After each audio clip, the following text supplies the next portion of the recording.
嗨，大家好，我是坦平叔。今天是2025年7月5号，这一期咱们继续聊聊伊以冲突，聊一聊中东的局势。7月4号，昨天美国独立日庆典，在这个庆典上，美国总统特朗普他说，对伊朗袭击是史上最完美的军事行动。纽约时报报道，7月4日，美国总统特朗普在美国独立日庆典发言中称赞了午夜之锤军事行动。白宫称，在这一个上个月的行动中，美国的 B-2 隐形轰炸机对伊朗3座核设施实施了精准打击，并予以摧毁。就在特朗普讲话之前呢，一架 B-2 轰炸机和2架战斗机飞越白宫和国家广场上空。特朗普将午夜之锤行动称为美国历史上最完美的军事行动之一。那架大轰炸机侧翻成这样，然后离开了现场。他补充，他就模仿那个 B-2 隐形轰炸机扔炸弹的那个情形。大家看视频 Incredible, just flawless.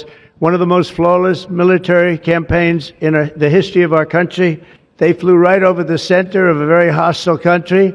and they never even saw it coming.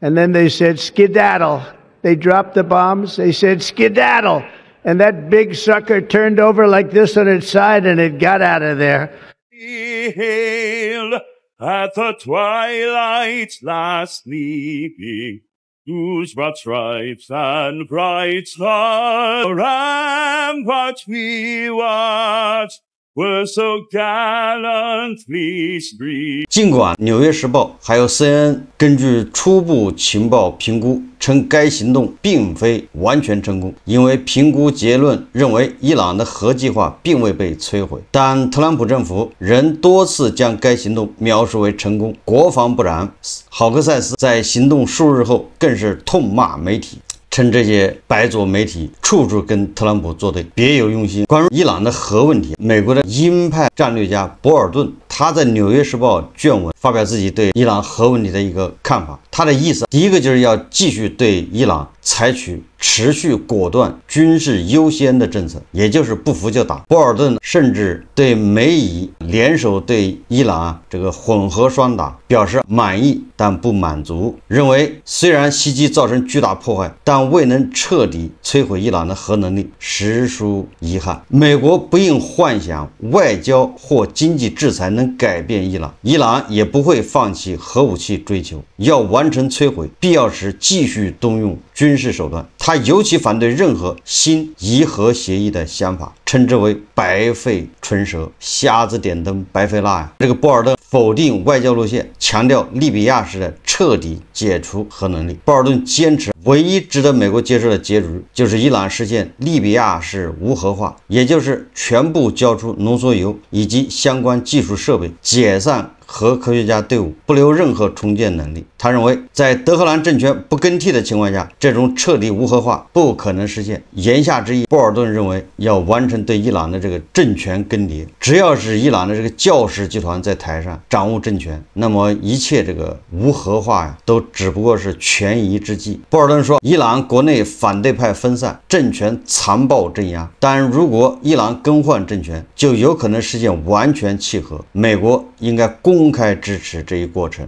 博尔顿还批评了美国以往还有现在存在一些谈判迷思，也就是还迷恋相信这种外交谈判，什么谈判至上错误。他还说奥巴马政府在2015年伊核协议中过于追求妥协，忽视现实。第二个，国际原子能机构万能论错误，认为该机构虽有技术能力，却不能解决伊朗根本的政治问题。这个博尔顿说的很对，伊朗的这个核计划，它就不是一个技术问题，而是个政治问题。你不从根上给它解决掉，假以时日，它的核技术、它的核能力又会得到恢复。总之，博尔顿认为外交幻想与妥协无用，美国必须坚决维持军事威慑，随时准备再次打击，甚至推动伊朗政权更迭。只有这样才能从根本上终结伊朗核威胁。那像博尔顿这样的强硬派，在美国现在是什么一个态势？拥护的人多不多？我想恐怕这就是一个苗头。根据央视新闻报道，这个伊斯兰政权呢，教士集团又开始放狠话啊，飙狠话。伊朗朗伊斯兰革命卫队发言人纳伊尼向当地时间4日向以色列发出警告，如以色列再次发动袭击，伊朗将不再有任何红线。这个也非常有意思，像这些什么集权国家动不动就画红线，也不知道那红线是给谁画的。就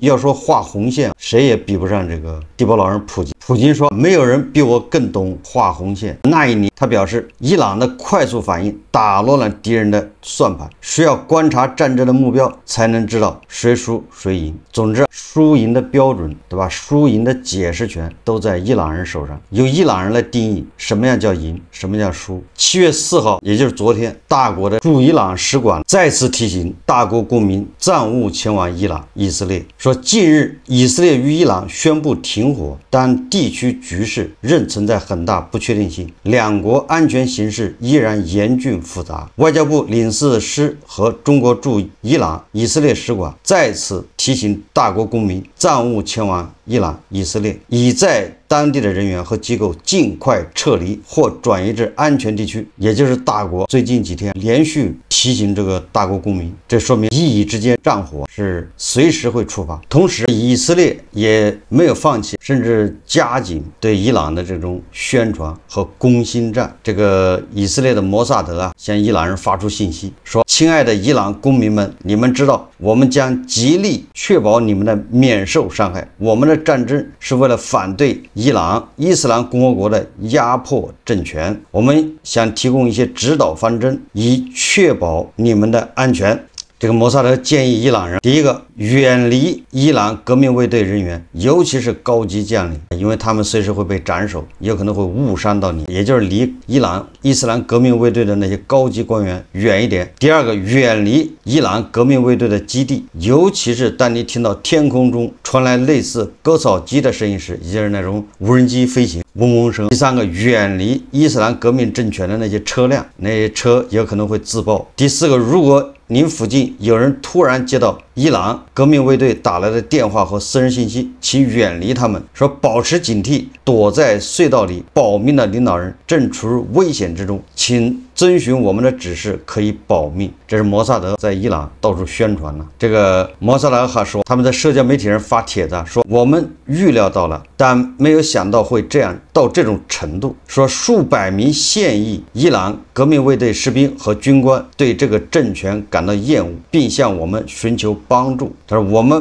保证会与您联系，请耐心等待。这都是攻心战。同时，在美国流亡的伊朗巴列维王朝这个后裔叫巴列维，他发表告伊朗人民书。巴列维说，不要为了一个已经开始衰落且注定垮台的政权而与伊朗人民作对，不要为一个腐朽的政权牺牲自己，与人民站在一起，你们就能拯救自己的生命，在从伊斯兰共和国过渡的过程中发挥历史性作用，并参与建设伊朗的未来。各方势力都在这个对伊朗进行宣传，进行攻心战呢。不管什么原因，至少到现在为止，哈梅内伊还没有现身。虽然特朗普说我知道哈梅内伊躲在什么地方，但是哈梅内伊现在反正没有公开露面。虽然前几天哈梅内伊以自己的名义主持了一场重要的纪念活动，但他本人并没有现身。这个搁在往常，这种活动哈梅内伊是必须亲自参加，从未缺席。所以最近这段时间，这个哈梅内伊基本不在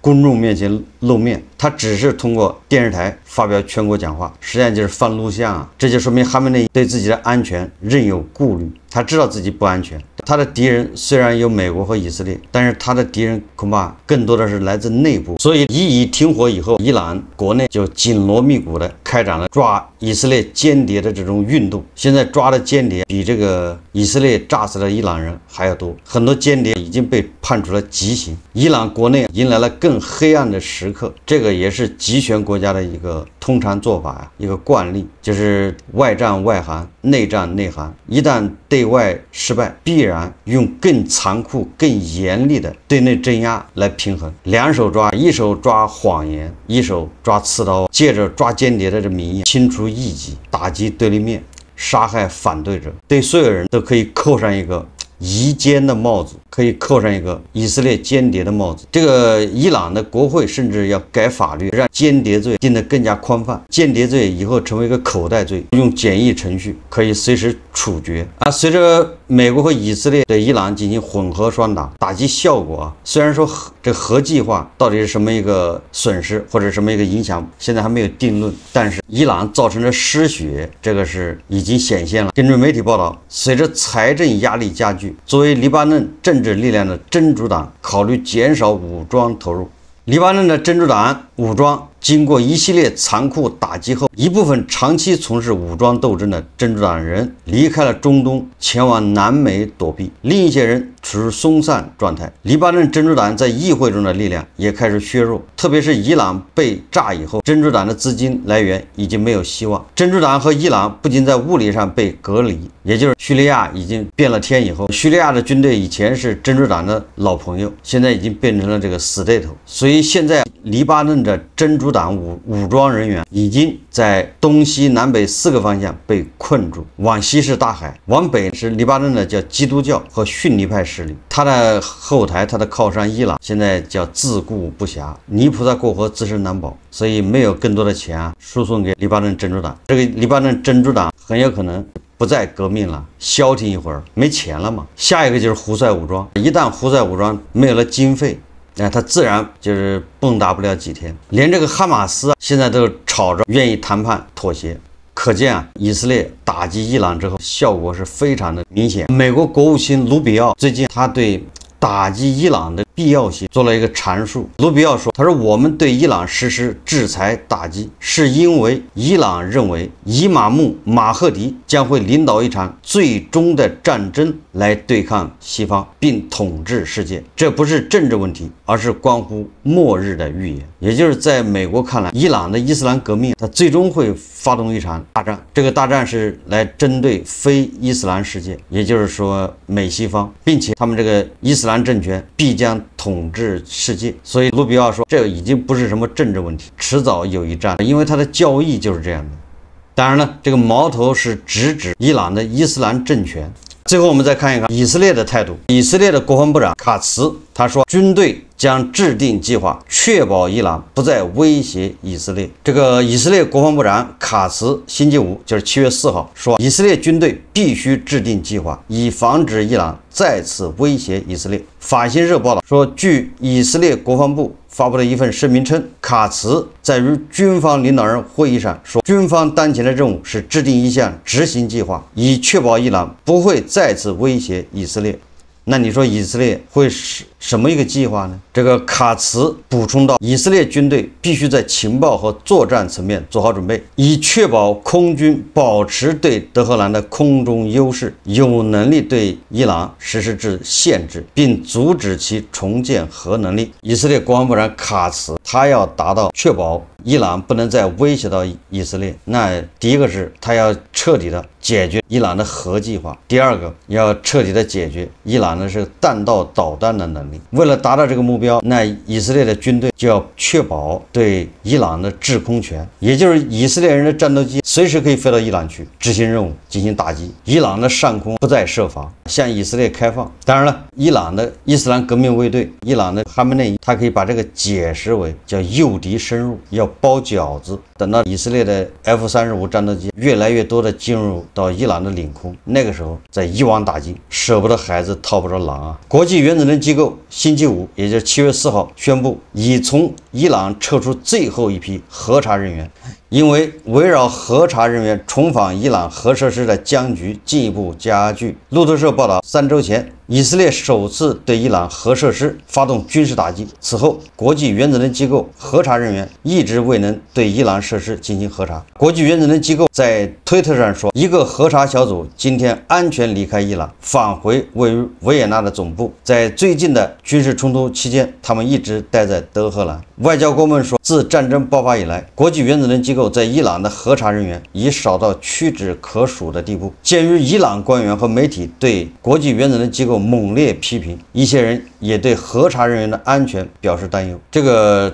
为什么会导致这个伊朗对国际原子能机构叫恨之入骨呢？是因为5月31号啊，国际原子能机构发布了一份措辞严厉的报告。这个报告导致什么？导致国际原子能机构35个成员国理事会通过了一个决议，这个决议就认定宣布伊朗违反了核不扩散义务。正因为这个国际原子能机构认定你伊朗违反核不扩散义务，所以以色列据此以此为借口对伊朗实施打击。你违反了核不扩散义务，人人得而诛之，就这个意思。但是国际原子能机构总干事格罗西说啊，他认为这份报告没有问题，他否认报告为军事行动提供外交掩护。伊朗人现在抓住了国际原子能机构，不是你提供这个报告，以色列和美国怎么敢悍然的发动对伊朗的轰炸？所以伊朗议会已经通过一项法律暂停与国际原子能机构的合作，并且伊朗表示，目前国际原子能机构核查人员返回伊朗并不安全。当然了，